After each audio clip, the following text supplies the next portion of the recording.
Hello and welcome to Magic Gathering Strat. This is Tobias. I'm playing against Pierakor, another YouTuber from our channel, and I'm playing modern Lantern Control, and I've got no idea what he's running, but this hand looks keepable, so I'm keeping. I've got the Lantern of Insight in my opening hand. That's always good, but it's always a giveaway as well. And he plays a Polluted Delta. Okay. Surgical Extraction certainly changes the way I'm going to play. I wanted to start with the Lantern, but now I'm definitely going with the Inquisition of Kozilek, because I can exile a lot here. And he is playing Storm. Good. So I get the Pyromancer extension and exile it. And that should be pretty good against him. He can win without Pyromancer extension, of course. But that sets him back a lot. But otherwise, I don't see many options of my deck against his. This was the best move I could possibly do here. And I have to get all these stops away. Yeah, that's correct.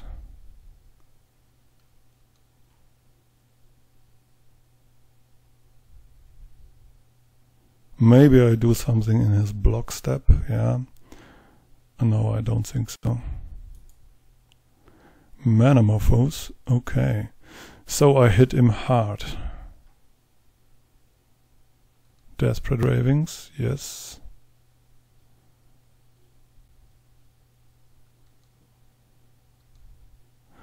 I don't play Lantern of Insight right now, because I will give him information. And right now I cannot do anything with this information. I cannot mill him, I cannot mill me. What I do want is to get my surgical extractions back.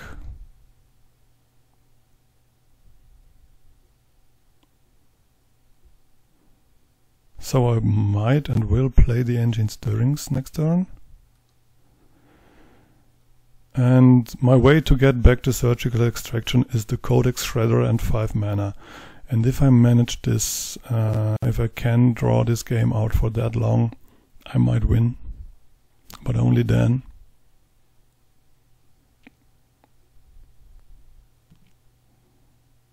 Swordscar.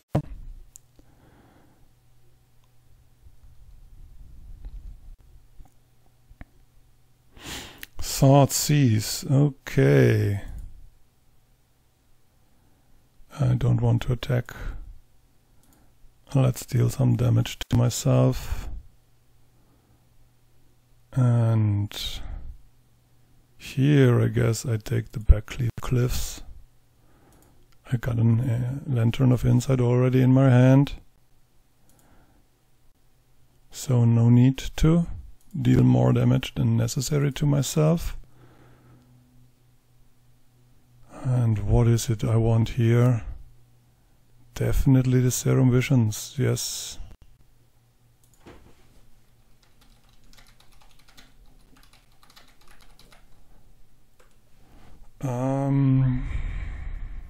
Do I want to play the Lantern? No, not yet, not yet.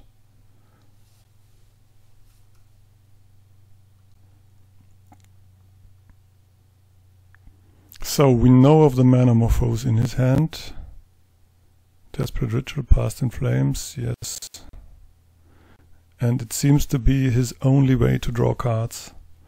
So definitely correct picking the Serum Visions.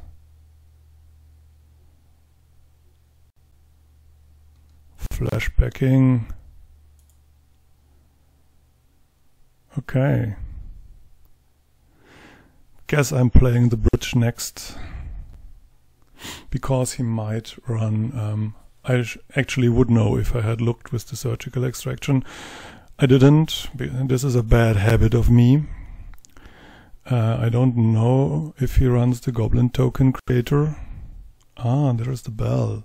Good. Don't want to attack. So change of plans. Play the Lantern of Insight. And there is a Goblin Electromancer on top of his library. I guess that am I okay with him drawing a Goblin Electromancer? This enables flashback times for him, right? So I think I'm not okay with that, and I don't want to draw the Tendo Ice Bridge. So if he wants to draw the Goblin Electromancer, he can. Piercing Needle. I don't have anything to needle here but for fetch lands. So not too interesting drawing the needle here. Guess I will mull it away in search for a Codex Shredder. And be sure, if I hadn't had this broken start that I had of having the exact 2 cards needed to beat his starting hand or to have a chance against his starting hand, his Pyromancer Ascension would have ripped me apart by now. And he still will have.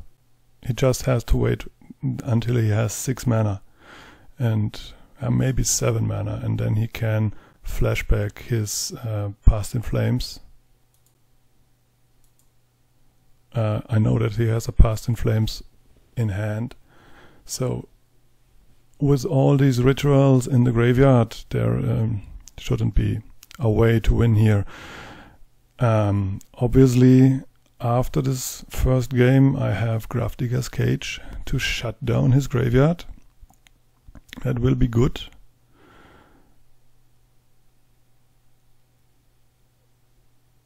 And I don't know, has he lost connection to the... No. Or is he just thinking hard? I don't know, Pierakor, what are you doing? Is he thinking of drawing the sleight of hand with a spell from his hand?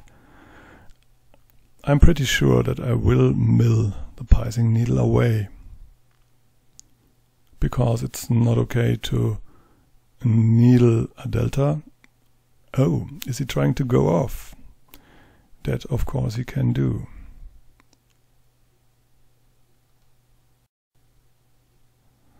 So he spliced a Desperate Ritual on the Desperate Ritual, going for a lot of mana here, and he should be able to go off with his Past in Flames.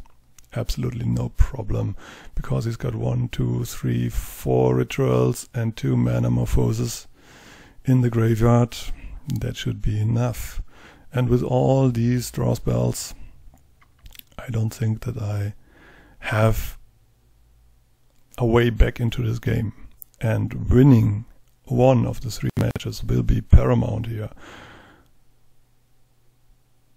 I'm not F6ing because of the Spells Guide, which is a little troublesome. I would like to, but I can redirect at least one of the things he does.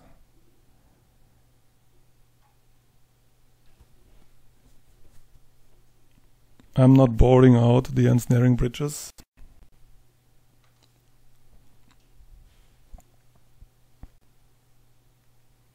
But the question is, what am I boarding in? Don't have too much against a deck like him, besides from the Gravedigger's Cage. And I know the cards to board out, it's the Piercing Needles, because he doesn't have activated abilities.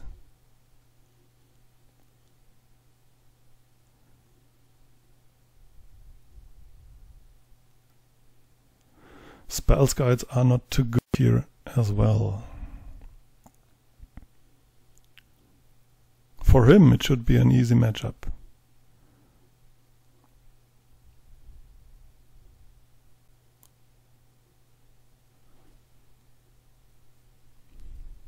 Manamorphose, okay.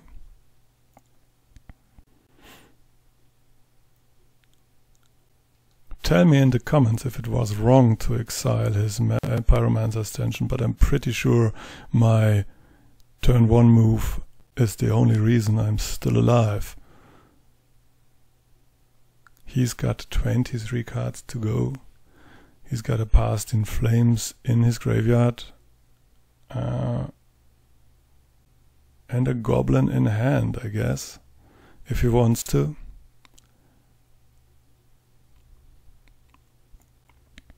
And he's got only 14 damage to deal.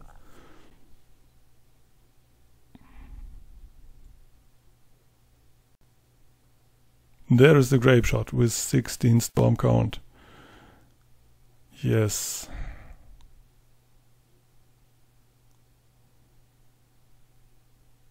Well, that's enough, I would say.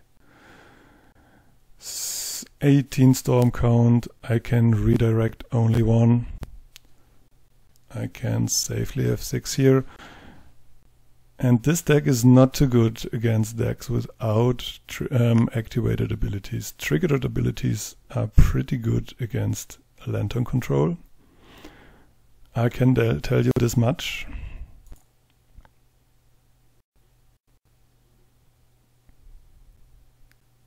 Now the sideboard plan. Yes, definitely the Grafdigger's Cage.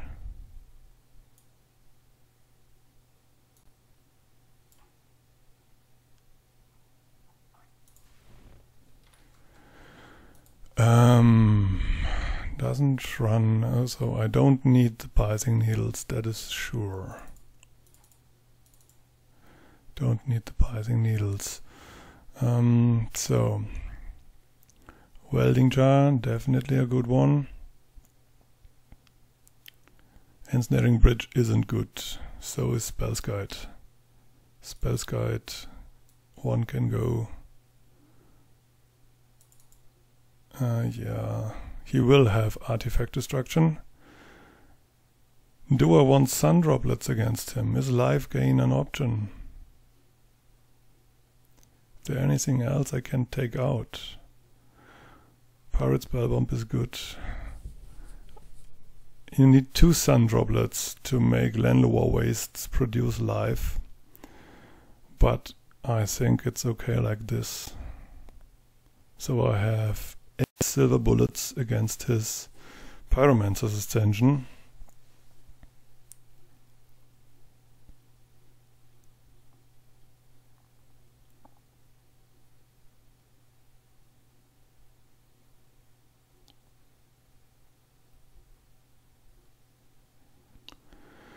I will be on the play, and I will play first.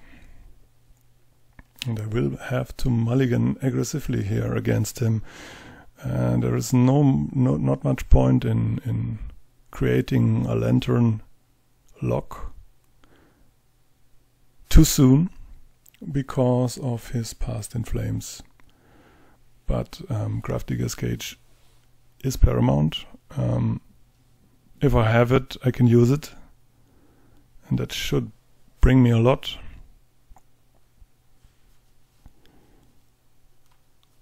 But tricky matchup. And I'm a bad Lantern Control player. So that's... yes, but I love the deck. I love Lantern Control. I want to play first. This is a 1-land hand that is otherwise perfect.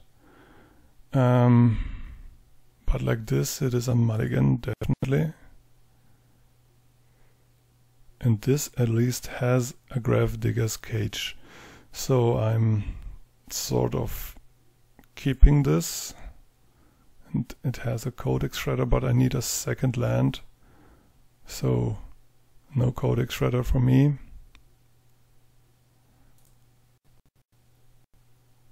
Casting the Welding Jar.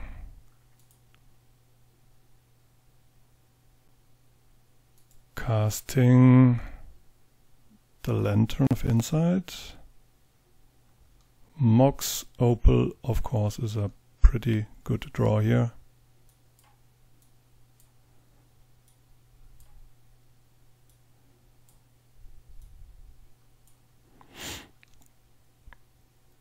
So I know that he draw 2 lands. That's good. Or he will draw 2 lands.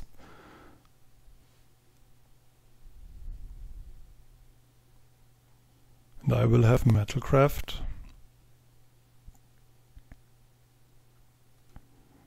Serum Visions, okay.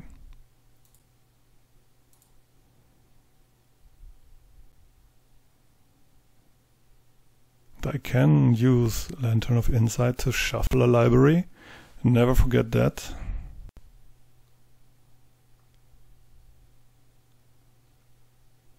Mox Opal. Casting it.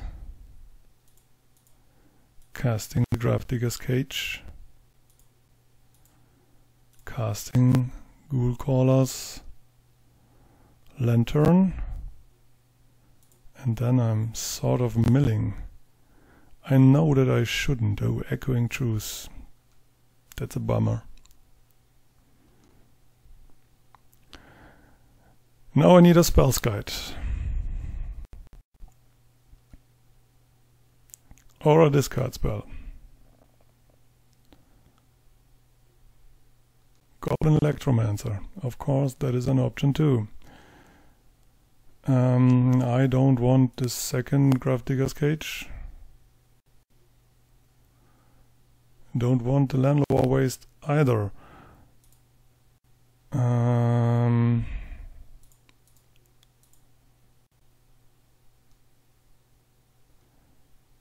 I guess I will have him shuffle his library.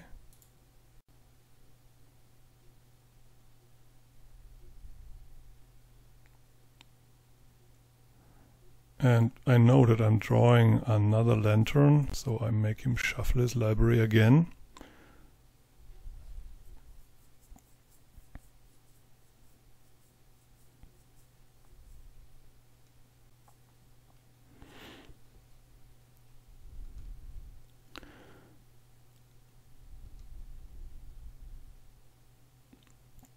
Now I have to draw the Lantern. But he cannot have a Pyromancer Ascension. That would be too bad for me.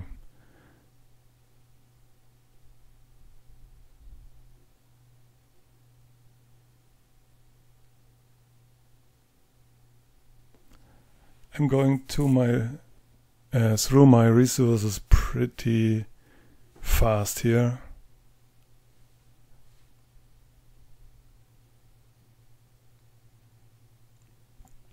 Need a Spells Guide. Need it soon.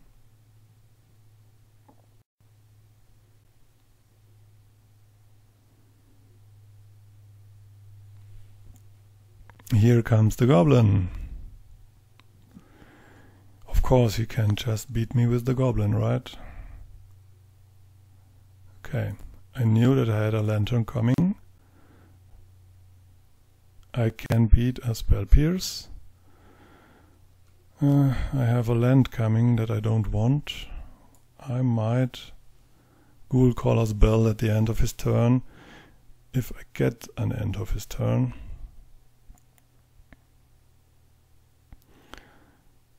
Because I have to dig for a Spells Guide. Otherwise his Echoing Truth will wreck me. He can produce so many mana. Already doing this, right? Oh my god. Okay.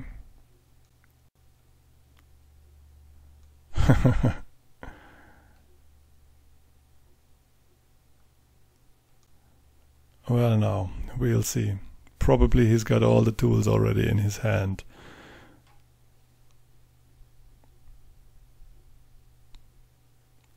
Yeah, go for it. There is not much that I will Ghoul Caller's Bell here.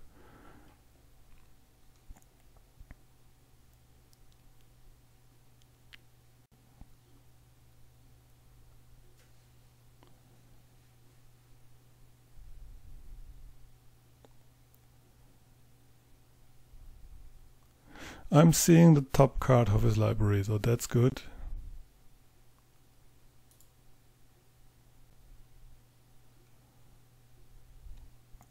but he's got so many redundant draw spells that it would be highly interesting if he would miss out on his win option here, his grape shot.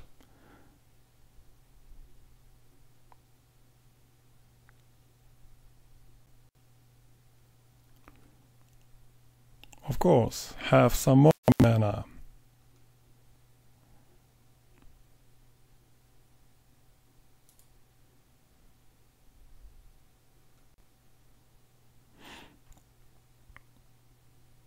Now he can cast Pyromancer's Extension. Maybe he doesn't need to.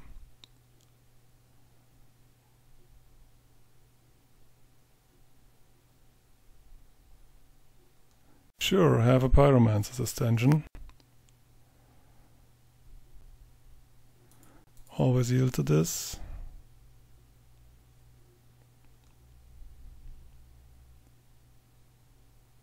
Oh god, another Goblin Electromancer.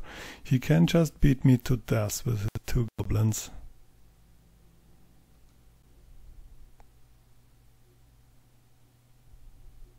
Desperate Ravings, yes. Always yield to this. And now the fun starts, I guess. At least for him.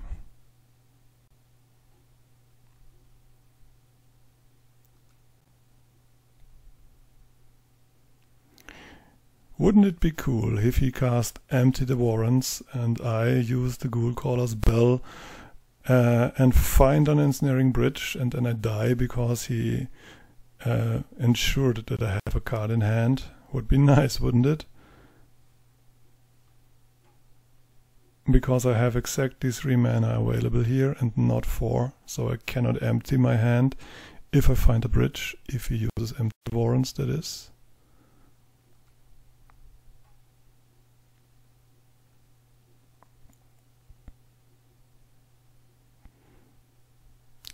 There is the Grape Shot, there is the Ghoulcaller's Bell.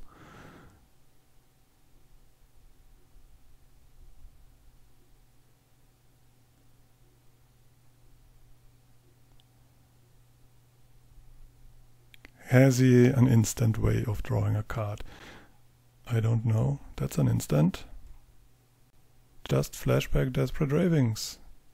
He doesn't need to. Okay, I think I can F6 here. He won't destroy an artifact, I guess, or at least it won't matter.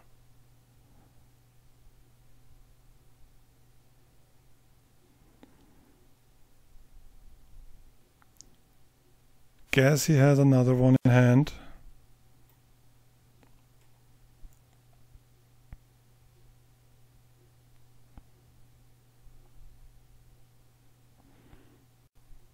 Me drawing. Oh, there is the Past in Flames. So that's it. There is the Grape Shot for 18. No need to continue playing here. But of course he wants to play it out. 13 cards in hand. Come on, I don't have any more tricks. Grape Shot me already. There it is. 21 damage at my head. Well, Storm, definitely a tough matchup. Maybe I should have mulliganed more greedy even. Still learning how to play Lantern Control.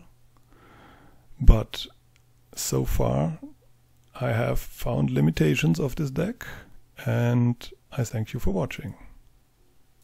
Thank you for watching. Please like and subscribe, it really helps us out. You can find us on Twitter at MagicGathStrat, Facebook /MagicGatheringStrat, or on the web, magicgatheringstrat.com. There you can find articles and free prize-supported leagues. This is all brought to you by our Patreons and cardhoarder.com. If you enjoyed this content, please consider supporting us at patreon.com/magicgatheringstrat.